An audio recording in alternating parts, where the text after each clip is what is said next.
mediasi untuk jalan damai gagal. Karma itu ada. Apa yang kita lakukan itu akan kita tuai.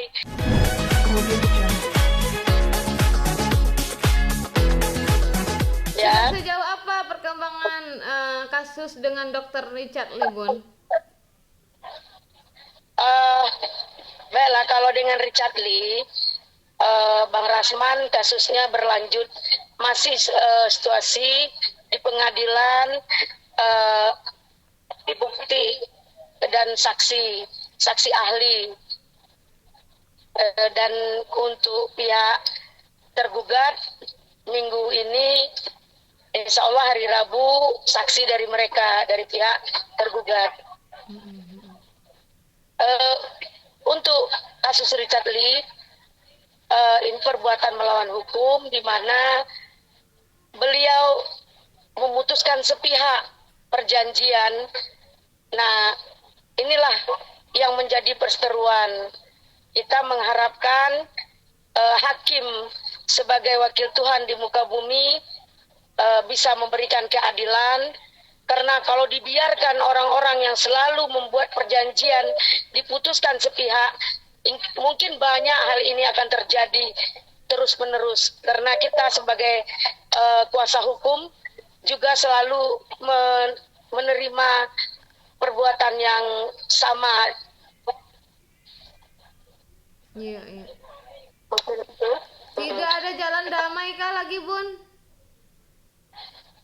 Untuk saat ini belum ada istilah untuk berdamai, karena kemarin sudah mengadakan mediasi untuk jalan damai, gagal gitu. Makanya masuk pada materi dan substansi daripada gugatan tersebut. Bun, kan Dr. Richard menggugat 20 miliar ya, Bun? Sorry, Bang Rasman ya. menggugat 20 miliar ya, Bun? Apa gimana, Bun? Bang Rasman sebagai klien saya menggugat Richard Lee 27 miliar. Karena perjanjian 10 tahun 50 juta per bulan, dan ada kerugian yang ditimbulkan, itu sudah diinkludkan semuanya. Harusnya dalam aturannya gimana, Bun? Kalau memutuskan perjanjian sepihak? Seharusnya dalam sebuah perjanjian, pihak yang berjanji, para pihak membuat ada sesuatu adendum atau perjanjian baru. Ini kan tidak diputuskan sepihak. Ini yang tidak boleh, sesuai dengan SEMA Menteri 1320, di mana perjanjian itu apabila diputuskan sepihak itu perbuatan melawan hukum, karena dapat merugikan orang lain. Bun, kalau pihak di sana kan juga memberikan statement. Dr. Richard Lee kan bilang dia juga merasa ditipu dan dirugikan. Nah, dia juga melaporkan kasus ini kan, gitu. Gimana, Bun? Kalau dia melaporkan itu sah saja. Dia buat statement itu sah saja. Silakan saja. Yang penting secara profesional dia harus melakukan komitmen yang sudah dibuatnya, yang tertuang di dalam perjanjian itu sendiri, di mana Dr. Richard Lee untuk merasa menyampaikan tertipu itu luar biasa, karena apanya yang ditipu? Ini kan persoalannya perjanjian. Dan kedua, Rasman secara PH menghadapi kliennya sudah melakukan upaya hukum 2 kali. Contoh yang terbesar, ketika Richard Lee ditahan, Rasman bisa membebaskan atau untuk mengambilkan mencabut perkara itu sementara, ya. Bun, itu kan perbuatan yang sudah banyak langkah-langkah yang dilakukan oleh Rasman. Jadi apanya yang tertipu. Karena di dalam seorang klien dengan pengacara itu saya rasa tidak ada tipu menipu. Kalau puas tidak puas itu urusan lain. Karena kita menjalankan segala sesuatu itu dengan sebuah komitmen yang tertuang di dalam perjanjian itu sendiri. Kita masuk pada substansi, jangan kemana-mana. Ini pengacaranya setiap bersidang tidak pernah masuk pada substansi, makanya terjadi split, keributan terus menerus. Dia selalu bagaimana tentang ijazah, tentang keabsahan sebagai advokat, tentang bla bla bla. Itu kan tidak etis. Sebaiknya apa yang dipersoalkan? Yang menggugat kan Rasman. Tergugat carikan cara, carikan dalil dan dalil untuk menjawab gugatan tersebut. Dalam hal ini, sekali lagi saya selalu menyampaikan, kita tidak mencari pembenaran siapa yang benar dan salah. Kita mencari keadilan sesuai dengan apa yang tertuang di dalam perjanjian itu sendiri. Oke. Ya. Oh, baik. Bunda yakin nih akan memenangkan kasus ini nih, Bun? Insya Allah kasus ini kita bisa menangkan. Ini adalah sebuah judicial review dan contoh-contoh kepada semua agar berjanji itu nggak seenaknya saja, nggak seenaknya juga memutuskan, nggak seenaknya juga berbuat perjanjian, karena ini akan menyangkut kerugian terhadap pihak lain. Gitu. Masalahnya untuk pasti Allah yang tahu, untuk yakin insya Allah kita dapat memenangkan perkara ini. Bun, bukti apa saja Bun Ya. yang dimiliki nih Bun? Gimana? Bukti yang dimiliki apa aja nih Bun? Sudah siap dengan Bukti bukti-bukti? surat perjanjian itu sendiri, bukti surat perjanjian itu sendiri yang sudah dituangkan di dalam kertas dan ditandatangani bersama, itu kan sudah bukti otentik dan sah. Karena yang berjanji itu orangnya cakap, tidak cacat mental atau tidak gila. Jadi itu termasuk sah sebuah perjanjian gitu. Oke. Baik. Bun, sekarang yang lagi ramai dipermasalahkan yang maaf dibongkar sama pihak sana tuh kan soal ijazah palsu. Benar nggak itu ijazah palsu atau asli, Bun?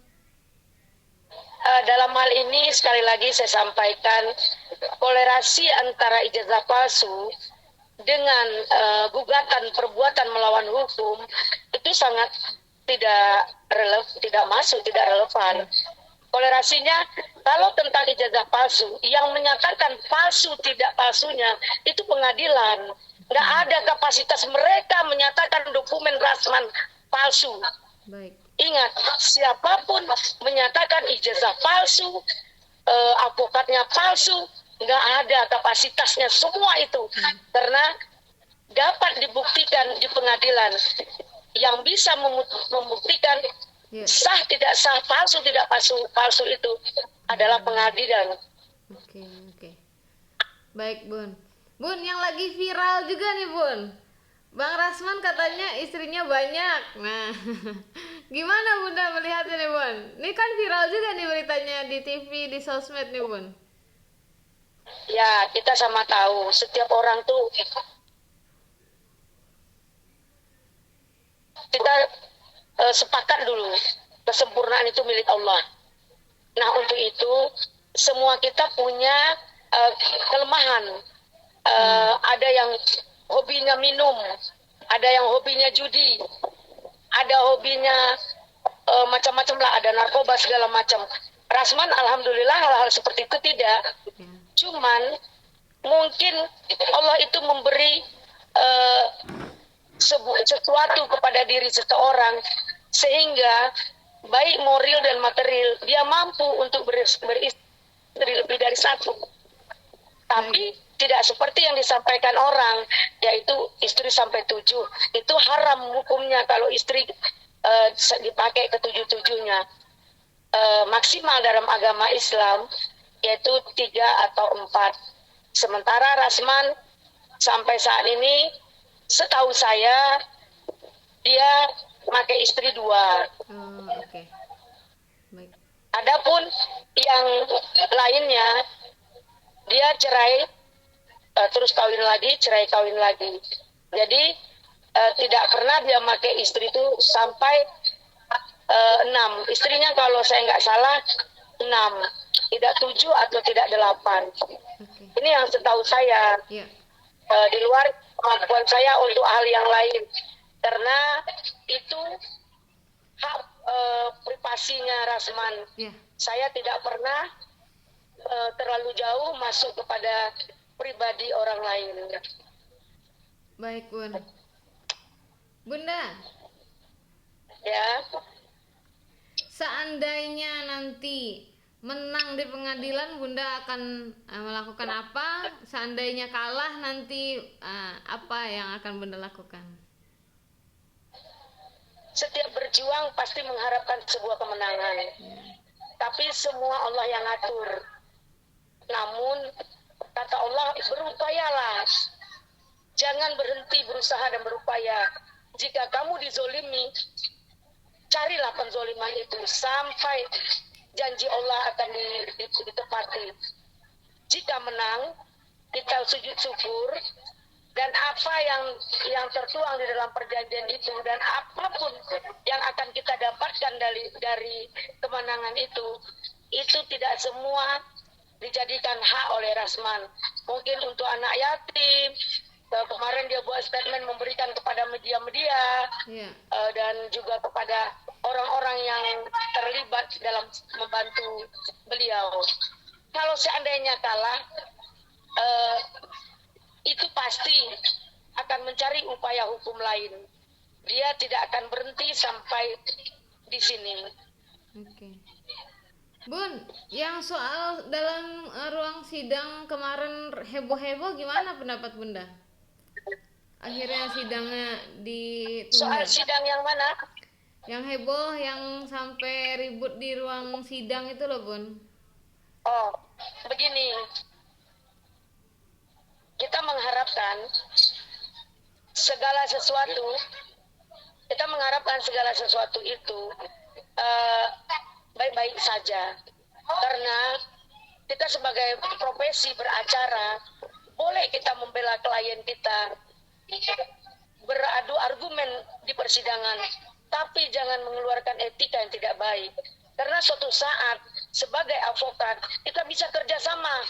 Hari ini kita berlawan dalam suatu perkara, suatu saat kita bisa bersama dalam suatu perkara.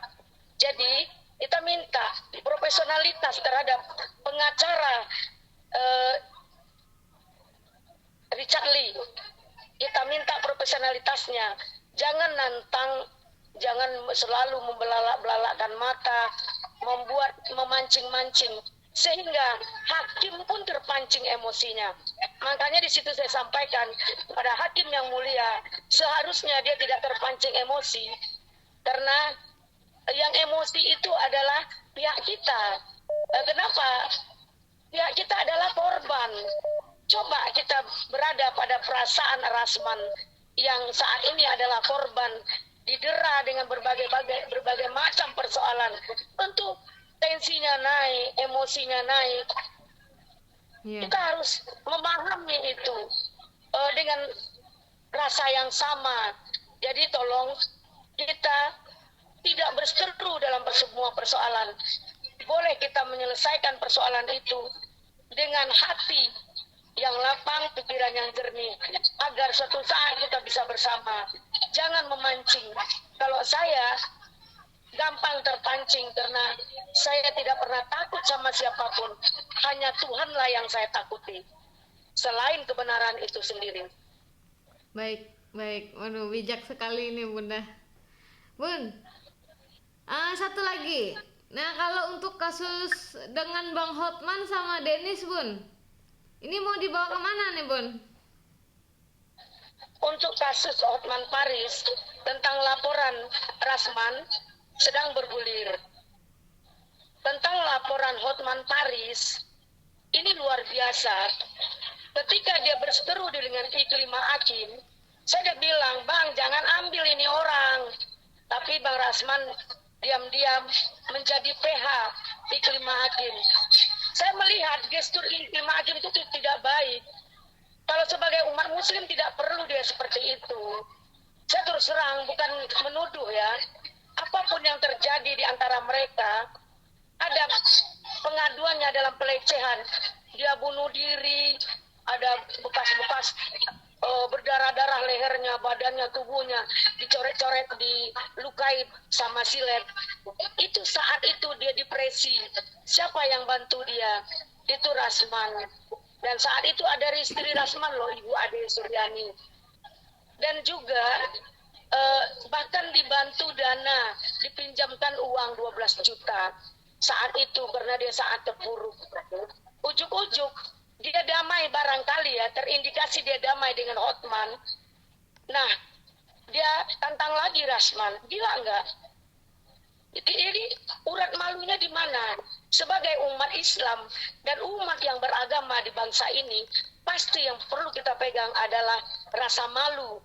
Karena kita punya Tuhan yang akan menilai kita, bukan kita malu sama manusia gitu. Nah, untuk itu kemarin sudah mediasi di lantai 16 kalau saya nggak salah, saya ikut untuk memediasi perkara Hotman Paris yang melaporkan Ratman. Di situ gagal mediasinya. Kenapa? Karena Hotman Paris dengan Rasman berseteru dan saya ikut terpancing saat itu. Di mana arogansi, lagi-lagi arogansi. Orang kalau sudah merasa hebat, kalau sudah punya uang banyak, dia merasa tidak ada yang lebih hebat dari dia. Padahal dia harus tahu Tuhan yang lebih hebat, tidak sombong dan seangkuh mereka-mereka tersebut. Jadi dalam hal ini akhirnya nggak ada unsur hukumnya. Kenapa saya menilai tidak ada unsur hukumnya? Karena dia menyatakan bahwa itu fitnah, perbuatan yang mempermalukan Hotman Paris.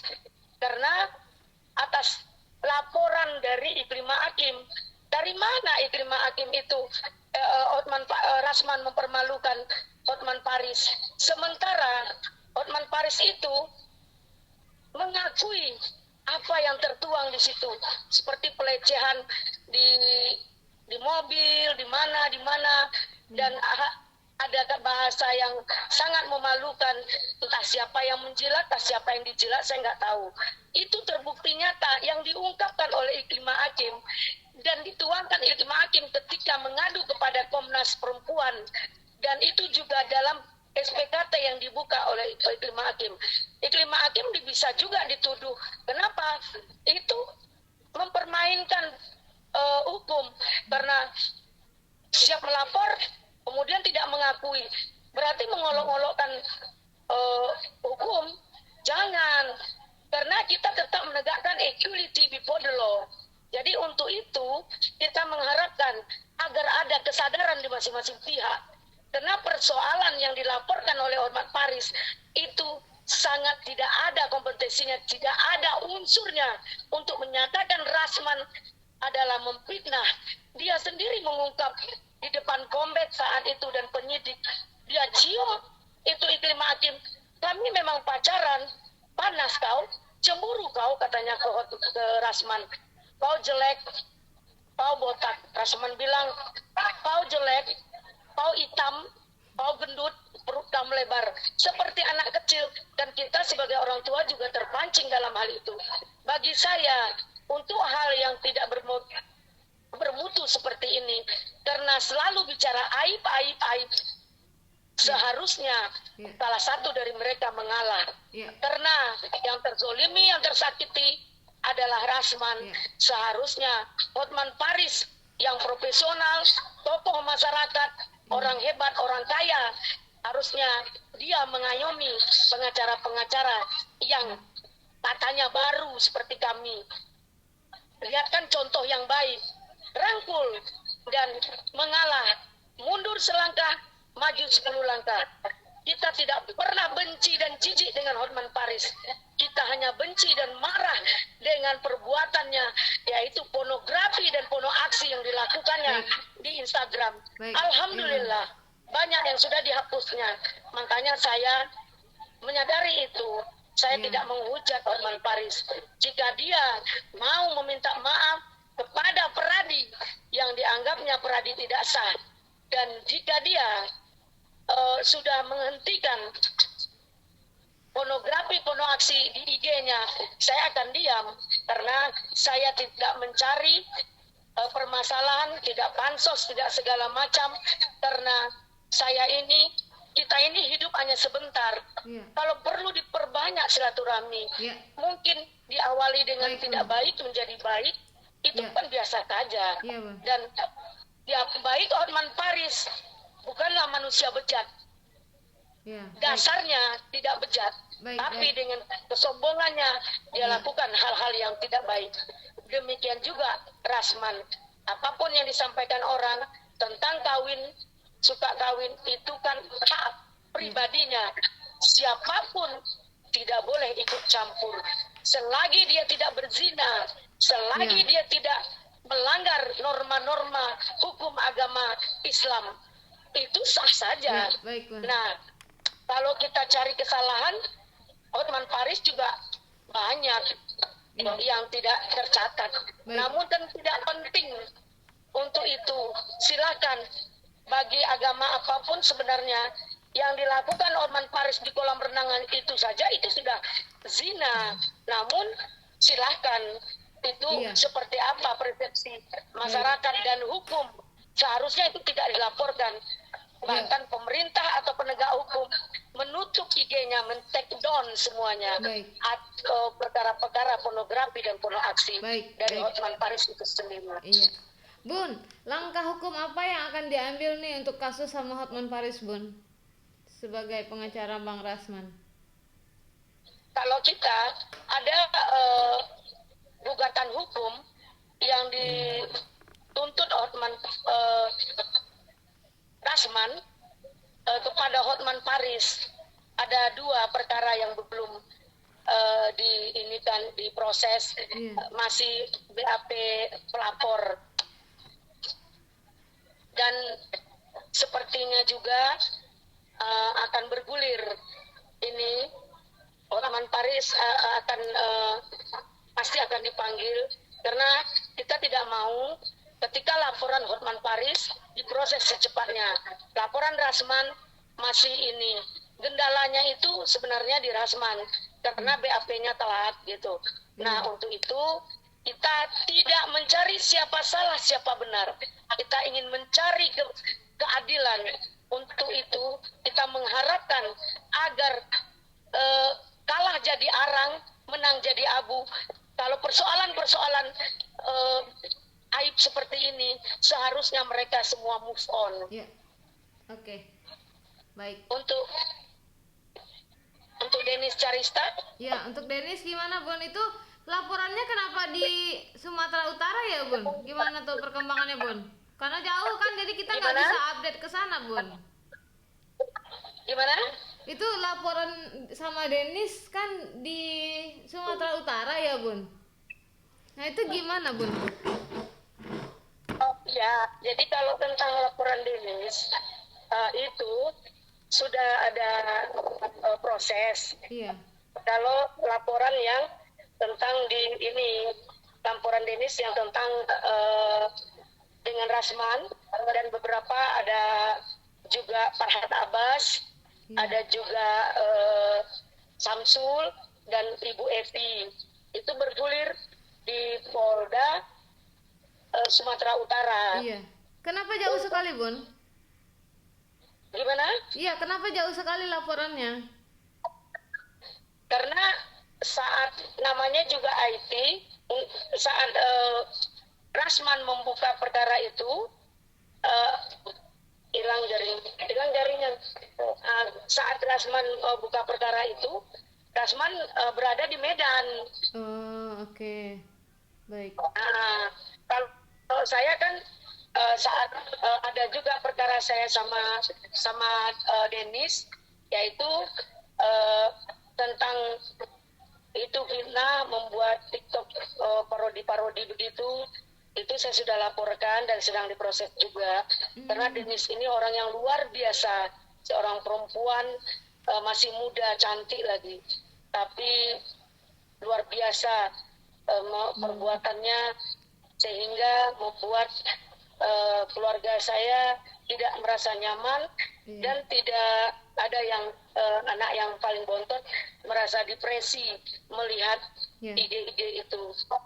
Dia membuat parodi dan itu sudah saya laporkan, lagi diproses. Mungkin minggu depan Denis yang akan dipanggil untuk perkara 32 ayat 1 dengan 4 Junto 48. Ya. Bun, bulan lalu si Denis sudah dipanggil ke Polda Sumut katanya, Bun. Kalau untuk kasus Bunda kan masih baru nih. Nah, yang udah dipanggil tuh yang di Polda Sumut katanya. Itu sudah sejauh mana, Bun, perkembangannya? Kalau yang di Polda Sumut itu perkembangannya sudah pada proses untuk Denis. Kemarin proses mediasi, Denis tidak datang. Jadi mungkin akan dilanjutkan pada pokok perkara. Jadi masih sebatas penyidikan aja, masih sebatas pemeriksaan ya, Bun ya? Masih sebatas pemeriksaan dan upaya sesuai dengan SK 3 Menteri bahwa itu kan harus dimediasi. Jadi ternyata Denis nggak hadir, makanya kita anggap mediasi gagal. Oke. Baik. Itu laporannya tentang undang-undang ITE ya, Bu ya, Bun? Ya itu undang-undang tentang ITE. Oke. Bun, pasal yang dipakainya masih pasal biasa gitu. Kalau Bunda kan asalnya yang 32 dengan Junto 48 ya. Ini yang Bunda kapan tuh prosesnya tuh, Bun, dipanggilnya? Minggu depan, insya Allah. Di laporannya di mana, Bun? Laporannya di Polda. Oh, di Polda Metro Jaya ya, Bun? Ya, sebenarnya suami saya juga melaporkan di Pekanbaru. Namun saya anggap aja dulu biar saya aja yang laporin. Suami saya belum dijalankan laporannya, tapi LP-nya sudah ada. Oke. Bun, ini ada pertanyaan lagi nih, Bun, dari kantor. Kabarnya Bang Rasman menjanjikan akan bagi-bagi rejeki ke wartawan kalau menang melawan Richard Lee. Nah, itu benar ya, Bun? Atau gimana, Bun? Itulah saking ininya Rasman. Dia merasa saat ini banyak tekanan, jadi dia berjanji apa yang didapatnya akan bagi-bagi pada semua wartawan yang selalu aktif meliput mereka, meliput Rasman. Dan itulah niat dari Rasman itu sendiri, karena sebenarnya dia melihatkan ketegarannya, siapapun capek menghadapi hal seperti itu. Namun sebagai seorang Rasman tidak ada kata mundur. Untuk berjuang dalam menghadapi harga diri dan perjuangan menegakkan kebenaran bagi dirinya. Baik, Bun. Bun, terakhir pesan dari Bunda atau mungkin dari Bang Rasman terhadap semua terlapor nih, Bun, Richard Lee, Hotman Paris, Denis, Farhad Abbas dan lain-lain, Bun. Apa pesannya, Bun? Pesan saya dari awal sudah sampaikan kepada Bang Rasman, juga dengan Bang Egy sebagai senior kita menyampaikan kepada Bang Rasman untuk calling down dan berbuatlah, maafkanlah orang yang buat kesalahan kepada kita. Namun sebatas mana kesalahan itu jika sudah mencabik-cabik harga diri, itu namanya kufur atau zolim terhadap diri kita. Murka juga Allah. Jangankan terhadap orang, terhadap diri kalau kita zolim dan kufur, Allah akan murka gitu. Tentu dia berjuang untuk menegakkan harkat dan martabat dan harga dirinya. Masalah maaf kan sudah ada 2 dia tarik itu laporannya dengan Uya Kuya, dengan Jenderal Ricky Stohang. Ricky Siotang ya. Maaf kalau saya salah menyebutkan nama. Namun apa respon dari para pihak? Mensepelekan, menganggap tidak penting apa yang dilakukan Rasman. Nah, ini yang menambah kita jengkel dan sakit. Kenapa kenapa Rasman mencabut laporan Uya Kuya? Begitu dia ketemu Uya Kuya di saat kita selalu diundang Uya Kuya, hari itu dianjurkan oleh Bang Egi, akhirnya kita datang ke studio beliau, kita hubungi, kita hadir, dan di situ dia melihat betapa Uya Kuya ini tidak ada yang tertanam kebencian menurut dia sih saat itu, hanya sebuah arogansi yang terpancing dengan beberapa sudut pandang, baik beberapa kondisi. Jadi terpancing sebuah kondisi dan sudut pandang, makanya menjadi perseteruan antara Uya Kuya dengan Rasman. Yeah. Beda dengan yang lain. Dan tentang Ricky Sitohang juga, Siotang ya, Sitohang. Nah tentang itu, Bang Egi menekankan untuk dicabut karena dimanapun dia adalah seorang jenderal. Mungkin ketidaktahuan bahwa ada surat kuasa hukum yang lain. Katanya kan kalau ada dua bla bla bla, seperti Farhan Abbas kalau ada dua berenang ke Bali lah segala macam. Itu tidak perlulah kita baca-baca ya. Namun makanya kita tuh berpikir dulu sebelum kita ngomong, karena kalau yang kita omongkan itu melukai orang, alangkah zolimnya. Ingat, tidak akan ada ketukar kebenaran. Ingat, karma itu ada. Apa yang kita lakukan itu akan kita tuai.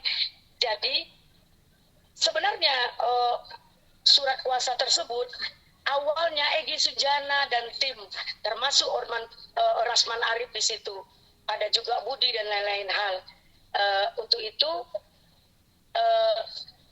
tanggal 20 Januari, tanggal 23 secara kelembagaan dari Polri, makanya ada Prapit.